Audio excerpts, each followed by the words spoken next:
Today on DNVR Buffs Live, we are ranking Coach Prime of Colorado's most important players for the 2026 season. How high will Boo Carter be? How high will all these receivers be? Wait and find out. Also a discussion on Colorado men's basketball and more. Let's go.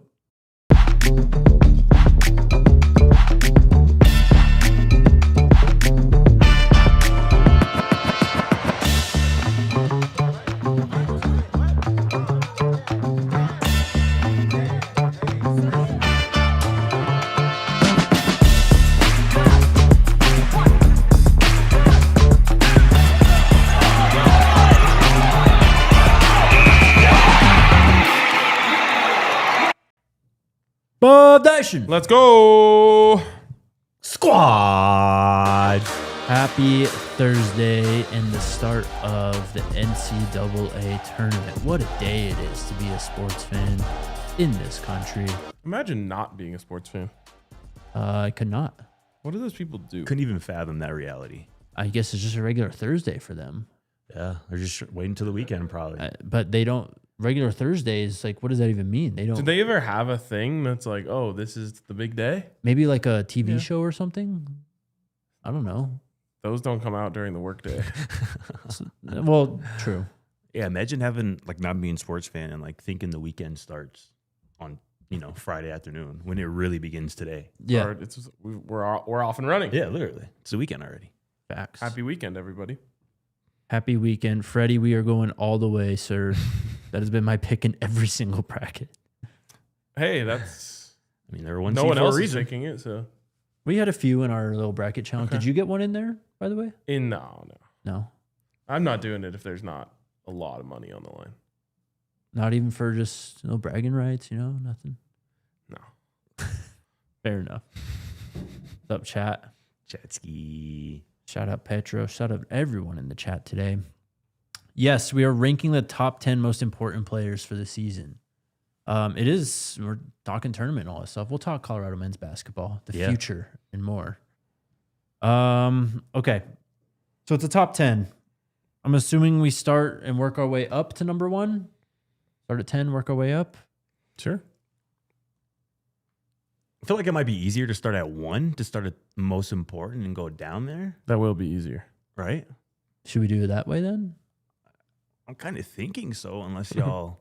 It's just maybe a little less... It's less dramatic. Yeah. Although maybe we already all know who number 1 is. We definitely do. Right. So that's why I think like there's more like parity at like when we get to like 7 to 10. Like I feel like there'd be more discussion. So I feel like maybe we build into that. Okay. Because I feel like we probably all have the same number 1. I would hope so. Right. So I think we should start there. Let's do it. Number 1, Julian Lewis. Yes. Juju. The quarterback of your Colorado Buffaloes. In the go-go offense, it is the keys have formally been passed. Yes. It is his program now. And I think we're all very excited at the prospect of him with a true running game, let alone this go-go offense and the spacing and opportunities it's going to create downfield in the passing game. Yeah. Also just the catch and run opportunities and how Brennan Marion's going to scheme things up underneath. I think he's going to make it very easy for Julian Lewis to create yardage on some short passes, but also obviously those opportunities to go vertical are going to be there. No doubt. I mean, that's why you go and invest all the time and resources in recruiting a guy like Julian Lewis, who was committed to USC for a long time, former 5-star recruit. And this is kind of, I believe, when you start reaping the benefits of that. Like the first year, which is, he was a freshman. He was a true freshman. He was a very young freshman. Mm-hmm. He got some experience. But now I think coming into this year, we all expect him to be that guy. He's got a couple starts under his belt now. He's got a new offensive coordinator. He's going to be insulated. He's going to be surrounded by talent and weapons and a really innovative play caller.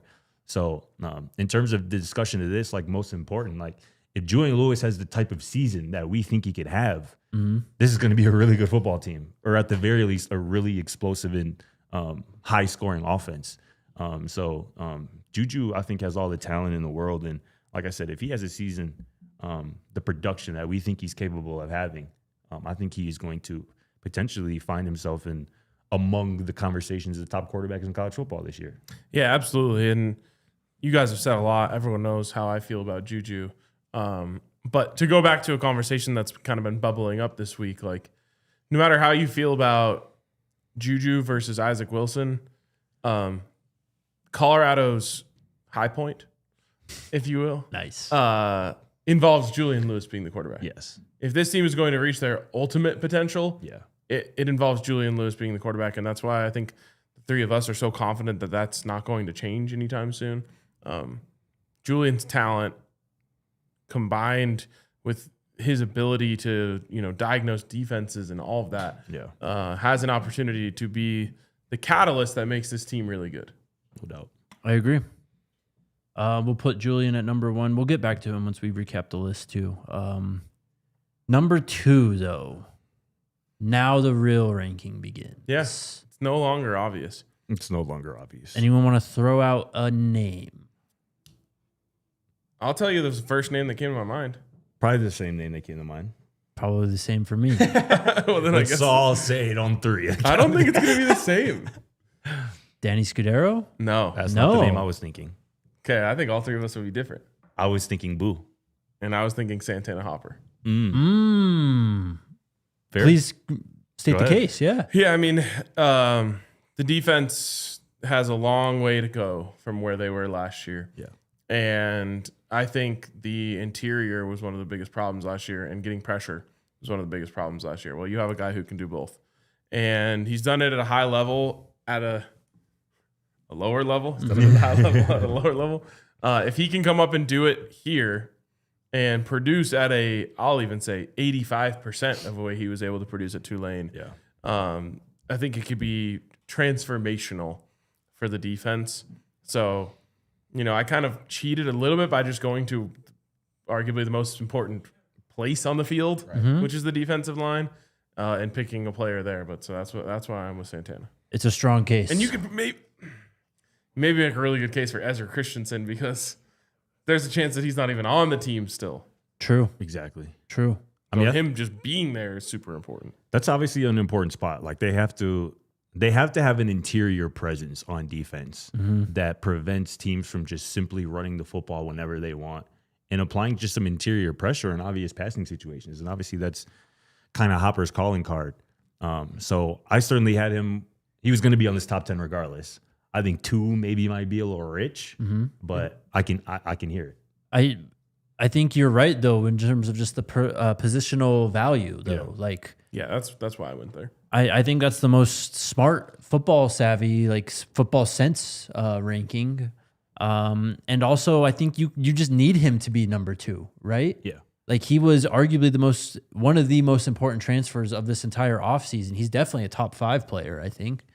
It's just a matter of how high. Do you want to do your case for Boo? I would love to make the case for Boo. I mean, this is somebody, I think kind of how I'm looking at through this lens is like if each of these players we're talking about like play at their ceiling, at their potential.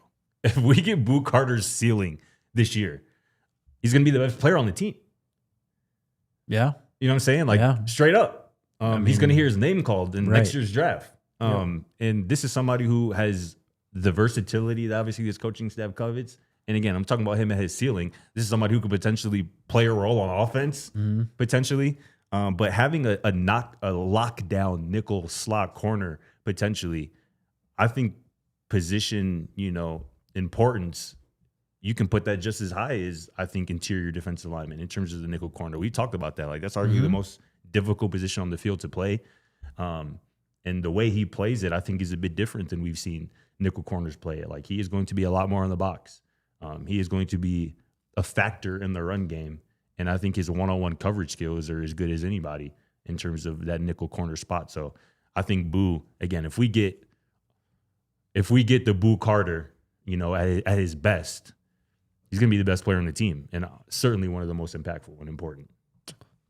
So the case for Danny Scudero is the case for Julian at number 1, I think. I think that if you have a wide receiver as the second best player on your team or most important player on your team, that means that Julian is by far the first. And I think if that happens, that means that just equals wins, where Julian has kind of, Shador and Travis, right? They were 1 and 2 for their 2 years here, but by far, right? Yeah. But the reason why it didn't really matter which way you put them, I think, is because they work so well together, right? And it's obviously on the offensive side of the ball, Travis's dual, threat ability was second to none, and that's what made him so versatile and so valuable. But in terms of Shador, like could you imagine if he didn't have Travis those years? You know what I mean? Yeah. And I think that you need that kind of just that, without a doubt, the number one receiver to almost be as valuable, if not more valuable than the number one player, so that they can both kind of reach their potential. The only case against Danny, I would say, is like, knock on wood, if Danny were to transfer somehow out of Colorado, it wouldn't like derail the wide receiver group. That's fair. It would be a huge blow. You know, we're all really high on him. Yeah. But I think when we talk about importance, there has to be like a downside factor too of like what happens if he doesn't live up to his potential. How impactful would that be for the team? And so that's why for me, I would drop him a few spots. Me too. Just because CU could withstand Danny not living up to what we expect. And if Julian is, gonna perform how we think he's gonna be, he's gonna spread it around. he's exactly right. Sure. Exactly right. So I think Danny would certainly make this top 10 for me, but probably not 2. Then I guess that kind of leaves us. How do we decide? I mean, who we put at 2 here? I like your case, just in terms of like Boo living up to his potential. Yeah. I worry about, especially given Ezra being still in limbo, like that puts an extra premium on Santana Hopper. Well, I'll say this. I had Dylan Manuel's name written down. I'm not, suggesting him for the number 2 spot, but I think you can make a case for him inside the top 10. For sure. And I think he would do a lot of the stuff that we're expecting, hopefully, Santana Hopper to do on the interior, like be a run stuffer and all that type of stuff. So I don't know. Jake, we'll let you tie break. Yeah, that's a good way to do it. I think it's... You both make compelling arguments. It's tough. Gun to my head, I think I have to pick the interior defensive lineman, though. Okay. So then we put Boo at 3. So Yep. That's a bet. Yep. So Santana Hopper 2, Boo Carter number 3. What do you... Who do you have it for? Or would you... Because I have a case. I think it's a 2-person race here at 4. I think you would have to stay on defense. For me personally, I think it would be either Rando or your choice of linebacker. Yep. I would put probably Gideon. It would be either Gideon or Rando right here at 4. I would go linebacker. Yeah. And I might make the case that it's actually Leon Alifa. Yeah, you can. Because he's going to be the Mike. Sure. I was going to throw out Nicholas's suggestion of Bo Hughley. Ooh, that's a really good one. Coming in at left tackle. You really need him to work out, too. Yes. Yeah, but so our case point earlier, what's the downside? I feel like there's a chance where you've added 2 tackles who can start on either side that aren't named. That's Bo fair. Hughley, you know what I'm saying? But I get the point. Like, we all expect him to be the starting left tackle week 1. I think So I get that. But if I told you I was able to look into a crystal ball and I said Bo Hughley was everything you wanted and more, That'd be massive. It would be really, really big. yeah. And this makes, goes back to positional value. Yes. Linebacker is going to be lower on that list, although we saw how valuable it is. It's more valuable in the college game. What's the Kanye lyric? Having money's not everything. Not having it. Wait. I don't know. I was close. Not having it is. You know what I'm saying? Correct. Having linebackers isn't everything. Not having them is. Exactly. It's everything if you don't have them, as we saw last year. Right. So I think I don't know. One of these linebackers got to be in the top 5. Who would you pick? You got to pick one. I would pick Gideon. I would pick Leaf out. I would pick Gideon. And maybe it's because I'm more confident in Gideon doing his role like at a really high level. Sure. It's not, to me, quite as important as a role as Leaf House. I mean, Leafau is going to run that position pretty much. Who said it? Eric said it. Leafau will be the anchor in that linebacker unit. I think that's fair. Honestly, I just think it's too early to tell that. I think he's got more proven production too at a higher level as well. Like I think he's more proven at this point. Like there's no argument in terms of the level of play. I mean, Texas sure. versus Bowling Green is obviously a big difference, but Where are we going here at 4? We're in a real standstill. So it didn't here. seem like any of y'all bid on the Rando thing, so we can probably slide. Yeah, it sounds like we're putting a linebacker here at 4. Okay, and it seems like both of you are on Leaf out, so we can put Leaf out there at 4. I hate I'm that. good with it. I would also support Hughley. I just think Hughley that 5. Hughley 5, yeah, sure. But I just think that it's maybe not as big a storyline right now, but I feel like, say Colorado starts off 5-1 or something, one of the storylines you're going to hear is Jordan Seaton, he left the program, but it didn't even matter. Yeah. You know what I mean? See, I think Marion would get a lot of credit for that. I agree, but as we know, his offense is kind of built for, you don't need a lot of talent up front. sure. So, And they're going to play more tight ends and stuff. Like, it's going to be less, not less important. It's just the way that the blocking is going to be up front is going to be, it's just a different emphasis than it would have been in previous years, right? no doubt. Let's take our first break, actually, and then we'll get back to ranking the top 10. Shout out to our friends over at Toyota, the official vehicle of DNVR, just building durable legends destined for greatness, especially out here in the beautiful state of Colorado. Yeah. The sun is back out and shining. That means it's time to explore our beautiful state, whether you're going out into the mountains, taking a little road trip, or you're just driving around through the city. Make sure whenever you do those things, it is in a Toyota or moving, hauling all your possessions, the weight of the world, perhaps, maybe, Scotty. You can do that all with a 2025 Tacoma or the iconic 2025 Land Cruiser. Toyota offers 17 models with available all-wheel drive or four-wheel drive, including the Epic 4Runner as well. Maybe you want to be a little more economical, reduce your carbon footprint. Toyota's got you covered there. They have 16 different hybrid vehicles to choose from.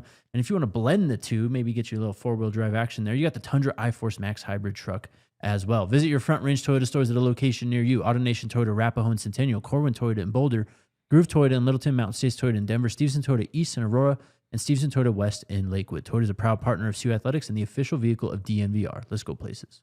And shout out to the squad, our good friends, our tight friends over at Bet365, man. The madness in March has begun. And our friends over at Bet365, man, they are looking out for you, man.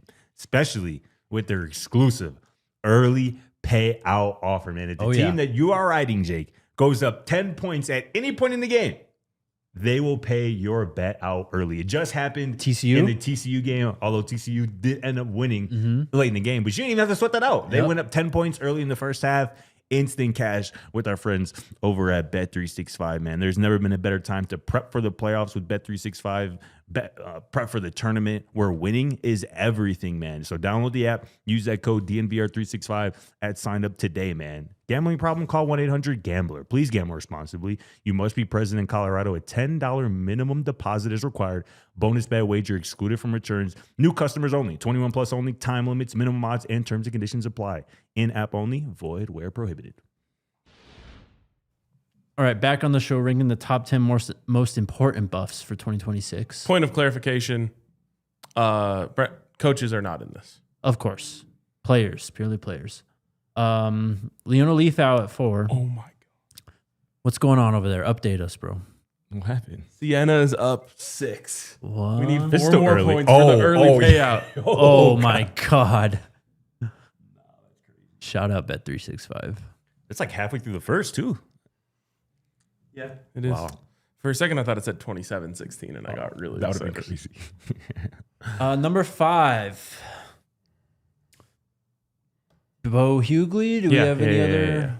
That's the answer. Yeah, So what's crazy is we still haven't put your number 2 on the list. I know. I was going to say, we have a lot of defense up there. Because we need it. Yeah. I agree, but quarterback's your number 1 player, obviously.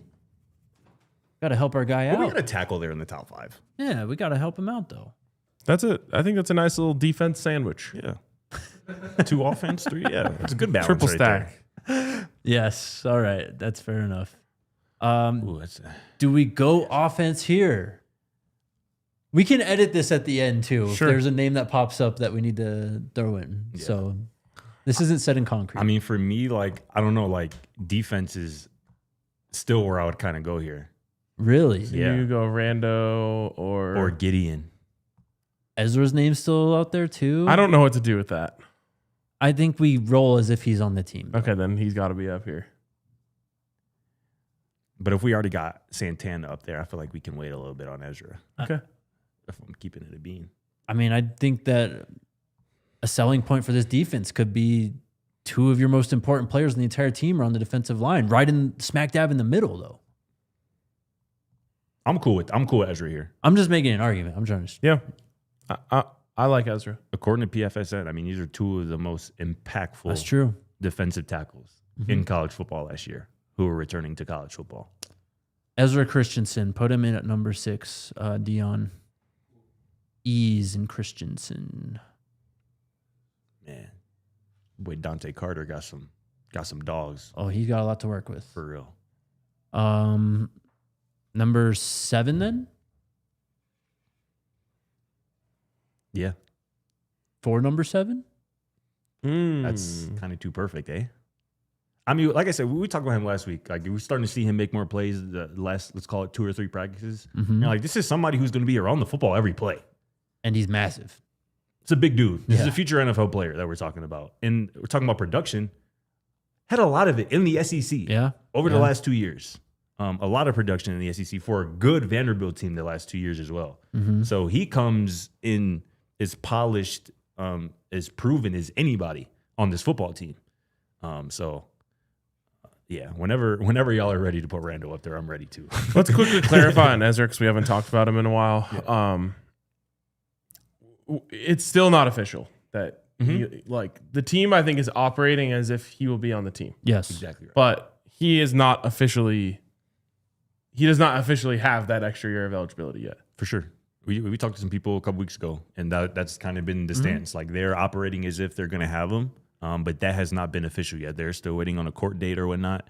But it's the right way to go about it, right? You have them until you don't. Yep. May as well. Exactly. Are we rolling with Rando? Rando. You got his stats right there. Look at that. That boy productive, ain't he? I see it. We got to put a receiver here at some point, though.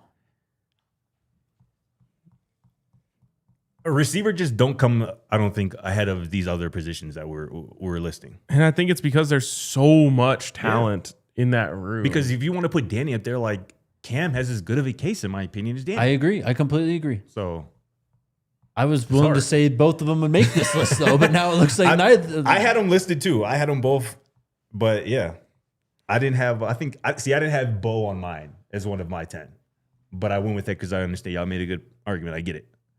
I think that was the only one that I didn't have, and honestly, Trackhawk's a good answer. I don't think I Trackhawk's a would great put him, one, but it's a too. good answer. where does Justin Eaglin come into this? I look at that He's your as presumed CB1, I think. I kind of view that as same as receiver, where Okay. it's like that's going to be a group effort, and you would love a guy. They need a You know, guy. but- They were so bad at corner last year. And I think Gideon needs to be in the top 10. He does. Like, we should probably put him right here Over Rando? at 8. No, Rando's so in. Rando's Rando's at 7? Rando's at 7. Okay. Yeah. Gideon's probably here at 8. And then we can probably just 9, 10, we can throw the receivers if we really wanted to. Because at that point, who are we leaving out, I think? Nate Mitchell. Trackhawk, I think you could definitely make a case for. Trackhawk, yeah. I don't know, again, you're projecting a bit, but who was it? Lamont Lester, who had the crazy what was it, the transfer production score or Yeah. whatever it was, Yes. right? The most. An edge should probably be on here. I agree. But that's the problem with edge is it's like wide receiver. It's like, how are you pick one edge? Exactly. Right. You could put the edge room probably number 2 or 3 most important positions. Yeah. And I think Ezra will play a little bit of edge this year, too. Assuming he's on the team. Mm-hmm. Can you throw it up the graphic real quick, Dion? Atkins, I thought about throwing out as well.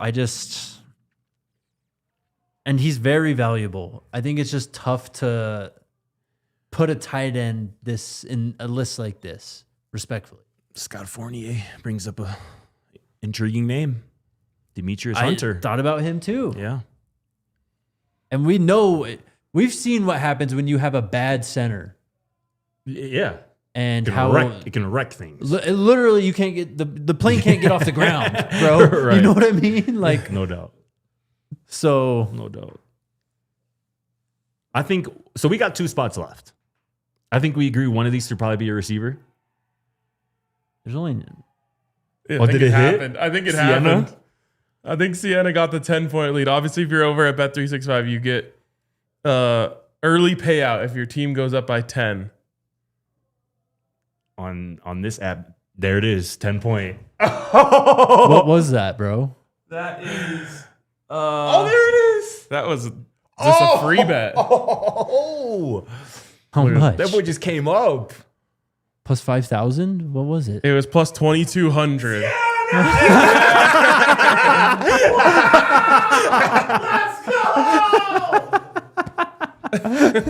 Oh, Yeah, that's a big one. oh, Lord Jesus. Wow. That's a big one. That's sick, dog. Insane. That's why you bet all the dogs, That's and that's why you do it at Bet365. Yes. They literally went on a 10-0 run, bro. 10-0 run in the last amazing. 10 minutes. Love my life. Last 2 minutes. Wow. Wow. Where were we? We are at number 8. Number 9. One of these spots got to be a Wait, It's receiver. 8. No, there's only 9 spots on the graphic. What? Top 9, top 9, top 9. Top 9. Okay, Demetrius Hunter, Justin Eaglin, Gideon Lamprin. Are those the contenders for number 8 here then? Receivers? I mean, I would say so, but they keep getting pushed down. Well, I wanted to sneak the receivers in a 10, but Hey, it's no longer an option. put DB next to Rando. Yeah. Yes. We probably, we're pretty heavy on defense, obviously. What is that, 5 of the 7? We only listed have, here? 2 offensive players. Yeah. So, yeah, we'll skew it that way. I think we should go Demetrius and a receiver. We also get a 10 too. Oh, yeah, right. We get 3 extra. They just won't be on Demetrius, Danny, Cam. That seems fair. No Gideon, though? Yeah, you're right. No, Gideon's got to be on here. You're right. Gideon's got to just put Gideon there, honestly. All right. Okay, yeah, We've been saying he's got to be on Yeah, here he's just for got 4 be on spots. there. Yeah, for real. Put Gideon, ESPN Lamprin on there, linebacker. So he'll be number 8, which leaves us 3 spots for Pancake, Danny, Cam, Eaglin. You know what? I love Demetrius Pancake Hunter. We've talked a lot about him. I'll give you a counterpoint to him. Colorado had a really strong and solid center last year. And it didn't mean much. You know what I'm saying? Yeah, but like when it was bad 2 years ago, like you literally 2 years ago when the team was good? Yes, but there were literally like in multiple games where it was just Sure. like we can't even operate an offense no, right it's now. true. Like we can't Shador can't get into a But drop. I don't think that's going to be an issue for Dimitri getting a I snap off. 100% agree. Yes. That was just my only pushback to Hunter. Like the center spot was solid last year. But also you have a redshirt freshman at quarterback too. Like I'm just here making cases. I'm just trying to too. spice it up. So Me too. We got Gideon on there, thank God. So we got 2 spots left. A real spot and a hidden spot. You're right. Danny, I mean, Coach Prime said he was a playmaker. he did Game changer. Yeah. So we kind of got to, Yeah. We'll put Danny there. And I like, just like have this vision of just Danny, like it's like 3rd and 14, and he just gets this quick release off the line, and Juju just floats it over. He kind of like opposite shoulder catches Yeah. With the late hands. Yes. Yeah. Like he's just gonna make big plays for this football team, and he needs to. You need but to. and what if he has a season? I mean, this is a stretch, but what if he has a season close production wise to what he had last year? Maybe not the total volume of receptions. That's what I asked y'all the other day. Yep. But like the yardage and the touchdown number, like bro, we're talking about him back on the Bolitnikov Yes. watch list and stuff. Oh yeah. Yes. And he's getting features on him mid game and stuff. And we're gonna look at box scores at the end of the game and going, look at what this guy did again. And we won by 20. You know what I mean? Like Danny's definitely on here. Danny Scudero. And There's our number 9. top 9. Danny Phantom, Danny Skedaddle, Danny Scoots. Number 10 then. I think Who's get the it's last down to spot? Demetrius Hunter And and Cam. Cam Perry, Eaglin, Mitchell. Justin Eaglin, Nate Mitchell. I think we already got like 2 DBs on there, right? With Boo and Rando. Yeah. Yeah. We need some positional versatility. I mean, think. we've covered everything on defense. We have 2 defensive linemen, 2 linebackers, and 2 defensive backs. And an O-lineman. And an O-lineman and a pass catcher. This is actually strong. This is pretty well done, boys. I love the fact that we're still fighting over spot 10 here. And there's 4 guys. It matters. People are throwing in Zach Atkins. I mean, sure, it would go a long way if he had a really good season. And again, we just haven't even seen an impactful tight end, so we don't even really know the value of the last 4 I'm voting Cam. Cam's my vote. I'm not upset with that at all. You wanna cast a vote? Marion called him a real hooper, a real slider. And I feel like if you're an offense that is going to operate the way we need it to, you need 2 guys at receiver at least. And also, there is a world where Cam outproduces Danny this year. Yes, there is. Oh, yeah. Particularly on the yards per catch basis. Yes. You're not going to get an argument out of me for Cam's my Cam vote. Perry. Let's do it. Cam's my vote. Cam Perry at number 10 then. All right, let's take our next break, and then we'll kind of look back at it and see if we make some moves. Shout out our friends over at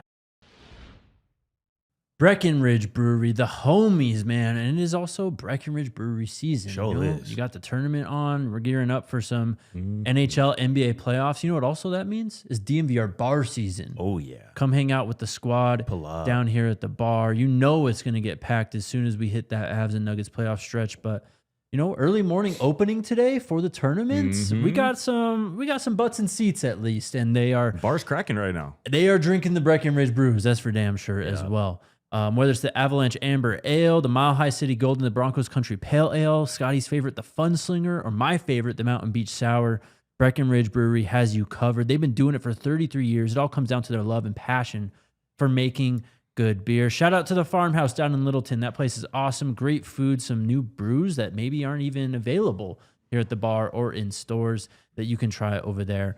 But you guys know we love our Breck Brews here at DNVR. Check out their beer locator at www.breckbrew.com to find a brew near you. And shout out to the squad, our good friends over at Game Time, man. So many elite sports going on right now, man. The Nuggets are coming down the stretch of their season. The Avalanche are in full swing as well. And if you want to get into Ball Arena or any sporting event, hit up our friends over at Game Time, man. You get your fees up front, man. You know your total up front. There are going to be no surprise fees at checkout, man. You can get a panoramic view from your seat in the app before you buy. You can kind of see the whole ambiance of what your setup is going to look like in the stadium. I love that as well. And obviously you get Game Time's ticket coverage. So your purchase is always covered with the most flexible customer service policy in the ticketing industry, man. So take the guesswork out of buying tickets with Game Time. Download the Game Time app, create an account, and use code BUFFS, BUFFS, for $20 off your first purchase. Terms apply. Again, create an account, redeem that code BUFFS, BUFFS, for $20 off. Download the Game Time app today. All right, back on the show. Can you throw the graphic back up one more time? Let's recap this. Number 10, Cam Perry, Danny Scudero, Gideon Lamprin, Brandon Fontenette, Ezra Christensen, Bo Hughley, Leona Leafow, Boo Carter, Santana Hopper, Julian Lewis at number 1. Hell of a How do we list. feel? I mean, number 10 on the list is like one of the best players on the team. A real hooper. Real hooper. So, yeah, I feel great. I feel incredible. Right now might be the best I've felt about this team. Let's go. Yeah, I mean, it's obviously not surprising, but 9 of these 10 guys are transfers, obviously. I think speaks to the job that this recruiting staff did in the portal this offseason. A job you had to do well based off last year and a lot of the departures that left. But, yeah, this is a strong group. Like, and it's spread around the whole, both sides of the ball. You got a couple defensive linemen. You got an offensive lineman, a couple receivers, a couple DBs. And if you get those 10 guys to pop the way you expect them to, this is going to be a strong football team. Absolutely. So we don't have any real gripes, any real arguments. Anyone one last pound in the table for a guy to move up the list? Who would have been our first 4 out here in March Madness fashion? Nate Mitchell would be on there for me. I think that I agree. I love Rando. But I think that he might end up being the real, like, Cam Silman, Tawfiq Bayer. Sure, I can see it. Nate Mitchell, next in line of that Playmaker. group. defensive safety playmaker. Let me pose you this question: what if this team just has 2 of those guys? Yeah, I mean that. Well, it might be 3. So you have Boo Carter up on number 2 or number 3 on You this know what I'm list. saying? But yeah, I agree. I think Nate would definitely be in the first 4 out. I think we'd probably put Demetrius Hunter in the first 4 Hunter's out. definitely in. Yeah. He didn't make the list. He did not make the list. No. But another name who I'm sure some people are going to say too is DeAndre Moore, who we didn't even mention his name. It's true. Yeah, he's kind of like lurking in the shadows right now because he's hurt. Right. And JoJo. JoJo. Those are your 2 like wide receiver 1 types. Yes. Mm-hmm. Yes. I'm just looking through to Kalen Taylor, who we didn't put on the She'd list. probably be in it, yeah. What if Cree Thomas becomes what so many people think he can be at this point in time too? He'd definitely be a top 10 player on this team. Yep. Shout out to the freshman. Not quite yet though, I don't think. Yeah, we didn't name obviously any running backs, but potentially one of the running backs could emerge as one of these guys as well. I mean, there's like some older defensive linemen, man, like Vili Taufafatoa. Like, what if he just ends up being your starting edge guy and he gives you what BJ Green gave you 2 years ago? You know what I mean? Like, Be sick. that was a player who transformed your defense. Any of those edges, though, too, right? Lamont Lester, Iziogu, And Anene, of course, too, right? Like, I mean, shoot. We need whoever lines up opposite of him, their nickname has to be Whip. Nah, bro, could you imagine if he just gets a sack and that's his celly? Oh, He just gets up and that would be too That'd be nasty. so good. Or honestly, insert name here for left tackle if it doesn't even end up being Bo. You know what I mean? No doubt. I'm just reading through the roster at this point. So like a John Whipple on the team. Couple people mentioned like specialists, like kickers, right? yeah, I mean, if we somehow get just an automatic, Elliot Arnold just becomes an automatic, from 50, 40 plus out. yeah. Yeah, like that would be a massive benefit as well. Dylan Manuel, who you said you had on your Dude. list. Arnomatic. Damn. Yeah, I got trademarked that instantly. Yeah, What did you just say though? Hold on. Shout out Zachary for mentioning this. Yeah, you guys are way behind on 500 likes to get a flex out of me. For real. This is true. I was trying to see my boy flex. Man. Dylan Manuel, who you had on your list. I had him on my top 10 for real. Because again, I think I don't think he could be quite as impactful as a block bully a couple years ago, but I think he can give you a lot of that. He's flashed in what we've seen on Well Off too. He really has. And this is somebody who knows his role, who's played a lot of football at a couple different spots. And he could be very, very important. It's just a presence that this team just didn't have last year. Mm-hmm. You can't stop the run, particularly in this Big 12 conference. You're just drawing dead.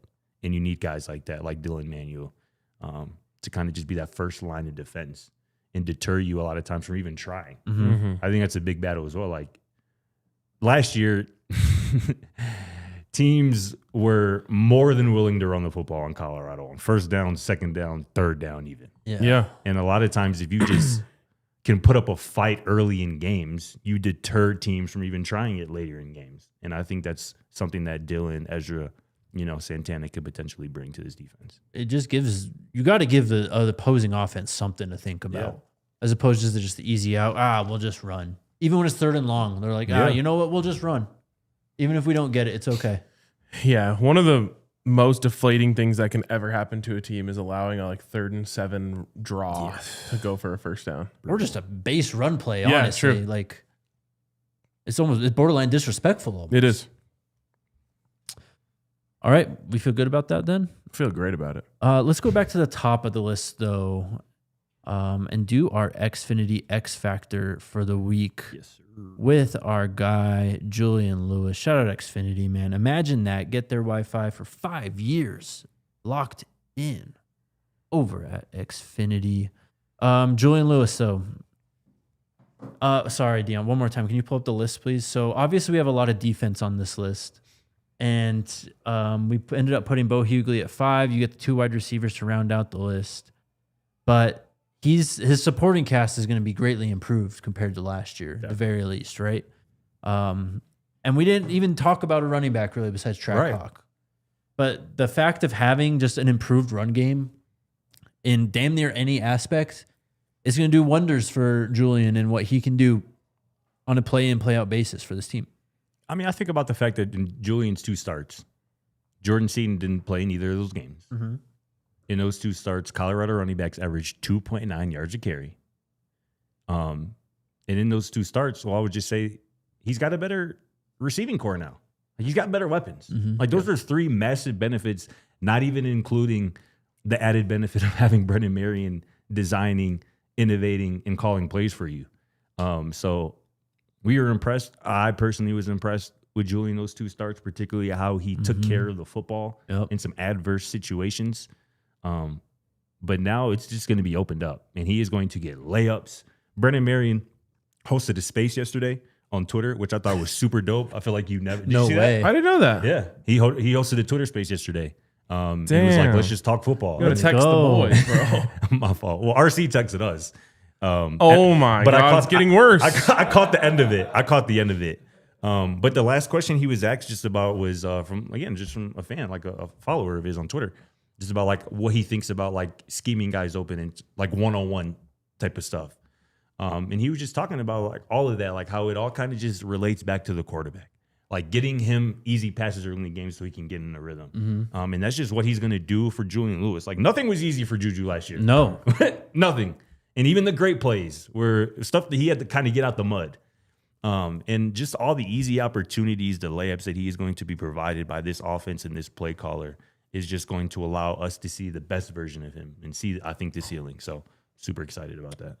Was he asked in particular about Julian or say anything that you heard? Not that I heard, yeah. Well, we know that he thinks he's a very special player too, right? Definitely. He's very excited to coach him. And it seems like they've already gotten off to, well before spring football, got off to a great start, right? And of course, Julian's I guess a little bit of an unknown at this point. If you're just watching the off and stuff, right? We haven't seen too much of him, so we haven't really been able to see that growth in front of our eyes yet. But What, the face that I made? and then I read It's like, what are you talking about?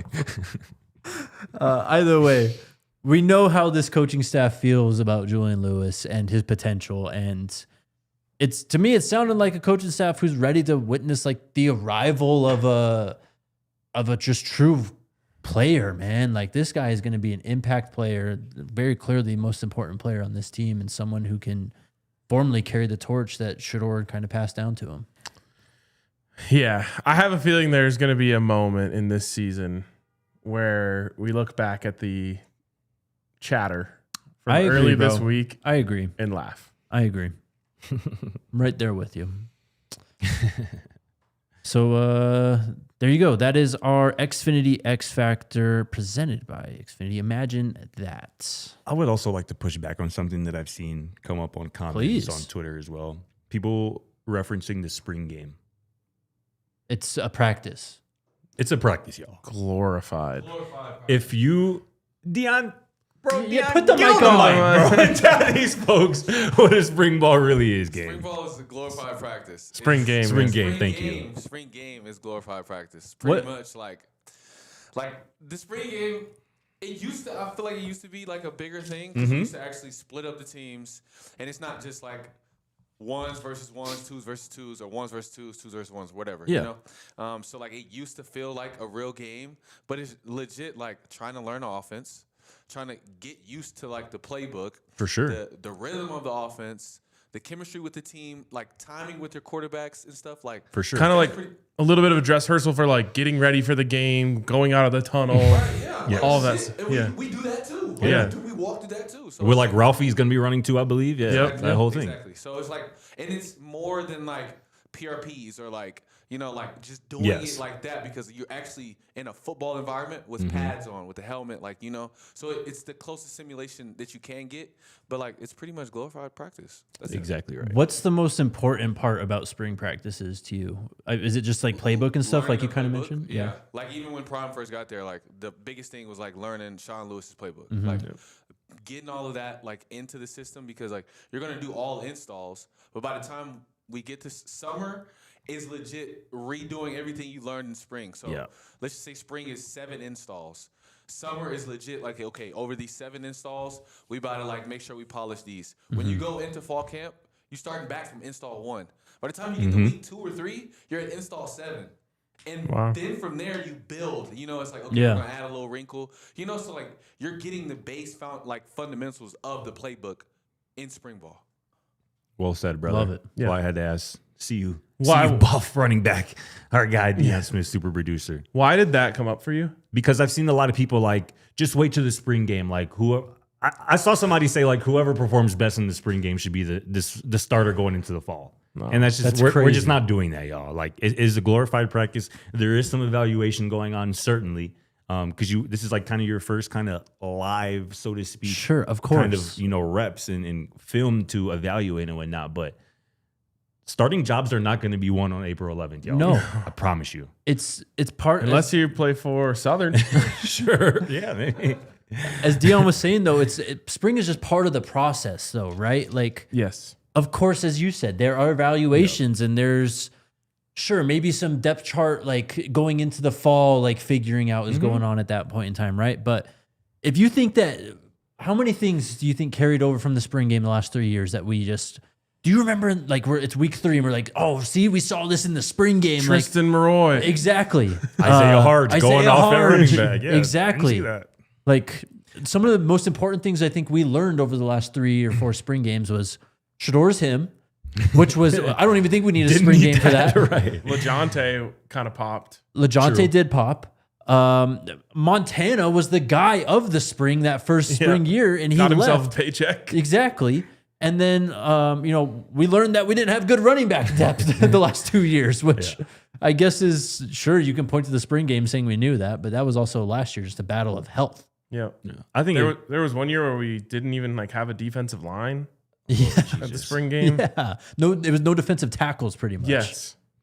Yeah, I just look at it. It's like it's the cap to spring football. It's kind of the cap on this kind of part of the calendar. You get some fans out, you get some fan interaction. It's an event that people can show up to. You can hopefully make some revenue on it. Yes. And that's kind of it. Like the real evaluation in my mind begins practice 1 of fall camp. I love how you're missing out. I love how you can just hear Dre scream. I have so much FOMO. He has FOMO right now. Go This ahead. is kind of crazy. No, I wasn't gonna say. I was gonna say. Is this something High about Point? game. I think they were just reacting to that rebound. Oh no. Wow. High Point takes a 1-point lead Scotty. with 11 seconds left over Scotty's Wisconsin Badgers. Wow. We're going to find out what happens before we see it on this screen. All right. Look at that crowd. Oh my god, that shot of that High Point crowd going They're stupid, going crazy. Yes. I didn't know that High Point was just a resort where you could get a degree. That's where what I just learned about up there too. Sounds sick. They have a golf course on campus. Did you know about what High Point University, High Point College before High Point today? University. I did. I've heard of it. Yeah. This number 99 for High Point, 4 of 6 from 3 today. No, bro, he shot one from damn near half court. He's number 99 On the season is averaging 6 points a game. He has 4 threes. It's March. And he's the one who just got that run out. Really? Jesus. It's March. It really is. Okay, we good on the list and everything then? Yeah, I think so. Maybe we circle back around this to right before the season, Yeah, I bet you there'll be significant movement between now and then. and then that'll show how valuable spring practices are at that point in time too, right? Yes. I think of spring practices as like the first lap of the Daytona 500. It's an appetizer, if that. Sure, if you get out to a lead in the first, you'd love that. Yeah. But you've got to hold on. I think that. Bro, that was his first 2-pointer of the season. That was the guy who only shoots threes. Wow. That was His first 2-pointer of the season, that transition layup. Wow. All right, here's the game here. Wisconsin. Let's Just see. need a bucket. I can just two. tell by the sound what happened. Oh my, it's game. They lost it. Oh my my! God. I felt like that was a sad reaction from the other room. That crowd is going Insane. Welcome to March, everyone. dumb. My bad. I love the upsets. I love the dogs. Speaking of March, let's talk about Colorado basketball real quick. Oh my God. I don't know if I can go back in there. Since I left, every dog has won. We are the last show in here today. This could just be We're your just home. staying here. This Yeah. could just be your home. The Buffs ended up making the college basketball crown tournament. That's April. First It's game, a long ways away. April 1st is their first game. They will play against Oklahoma. Why is it in April? So people will watch it, I'm guessing. Yeah, they probably want to wait until the NCAA tournament's kind of over, so they maybe get some eyes.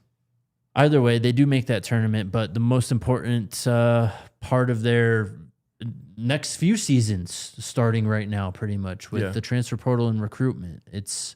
We heard the Kansas State interim head coach, correct? Right? Yeah. Yeah. The interim head coach at K-State basically said, y'all got something going on over here if you can keep this core together. Yeah. How good do we feel? I mean, I've said this for a while now, like, we're hoping off of vibes. You know what I mean? Like, the report came out recently that Colorado has the lowest budget. Was it in Power 4?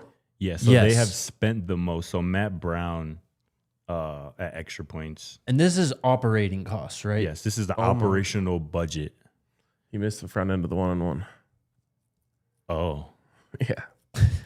So Colorado has spent the most or the least amount of money on their men's basketball program amongst the Power Four.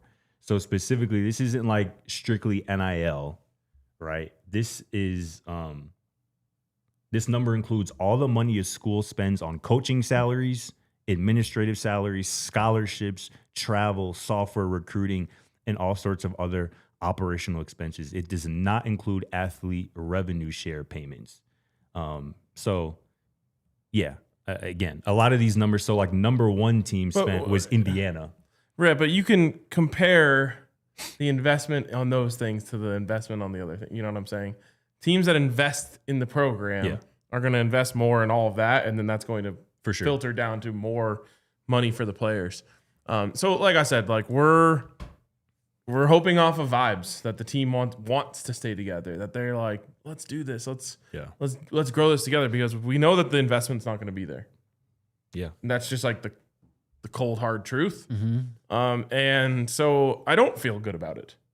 Like I feel like those days are kind of behind us in college sports.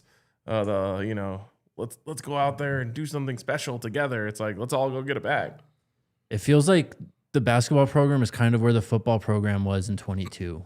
Or maybe it's not the depths are that bad where you're getting blown out in every game. You're obviously fielding a competitive team, but you're just so behind in terms of the other aspects, in terms of building a roster and how you use the transfer portal and your budget and all that stuff. And that's really their biggest hurdle moving forward. Yeah. And obviously those big numbers. So like the team who spent the most That's it. game. Wow. Kind of want to cry. I ain't gonna lie. But the team that spent the most was Indiana, $32 million.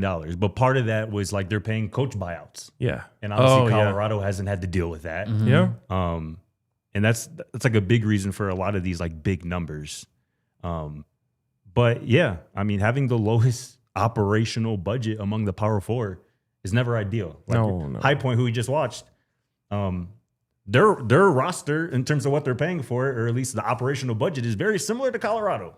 That's Which Their is roster, crazy. they're paying way more for their roster than we are. Well, I think there's like 4 million, and I think Okay. Colorado's like double, like 8. Oh, But again, the disparity isn't massive. Okay. You know what I'm saying? And it sucks when you have a young guy like Isaiah Johnson, who is a freshman phenom, if you ask me, and a couple other young guys. And it's going to be difficult, honestly, if not damn near impossible, to keep that crew together if this is what you're working with. And it makes me just wonder about Fernando Lovo, new AD, because he seems, as soon as he got here, revenue. Yep. You know, that's kind of his past, and he's coming from a program at UNLV that, at least from a basketball perspective, like they kind of got things figured out, at least on that level. Like they have butts in the seats.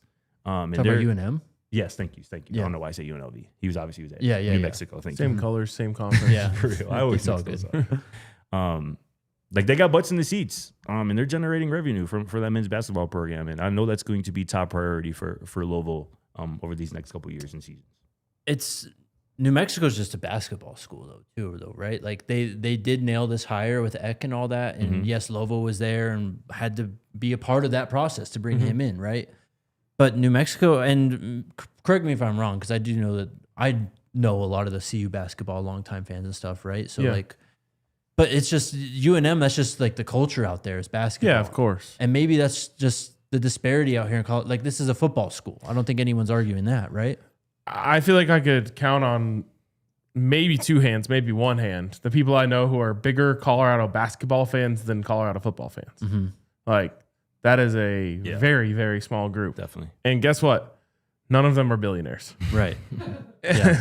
And without that, like, what are we doing? And honestly, I feel bad for Tad Boyle. I legitimately do. Definitely. Yeah, you Because have to. Tad Boyle, in my opinion, actually, I don't even think this is up for debate, is the best coach in Colorado basketball history.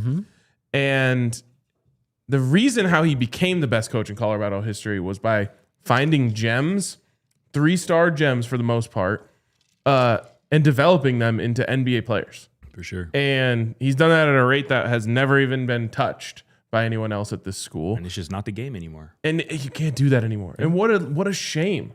Because that, like, you know, in the pros it'd be draft and develop. And here, I guess it's recruit and develop. Right. Like, that was how, like, the best teams were made. Yeah. And now you're developing guys for someone else. Yep.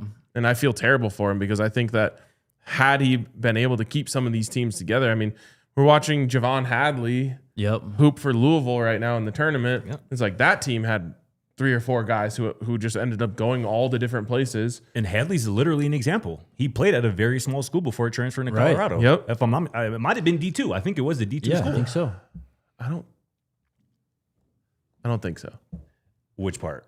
That D2? he was at a D2 school. It was definitely a small school Very small school. because he's from St. Paul, Minnesota. Either way, you're developing for someone else's school. JUCO. He was JUCO, not D2. Okay, He was okay. JUCO. That makes sense. Yeah.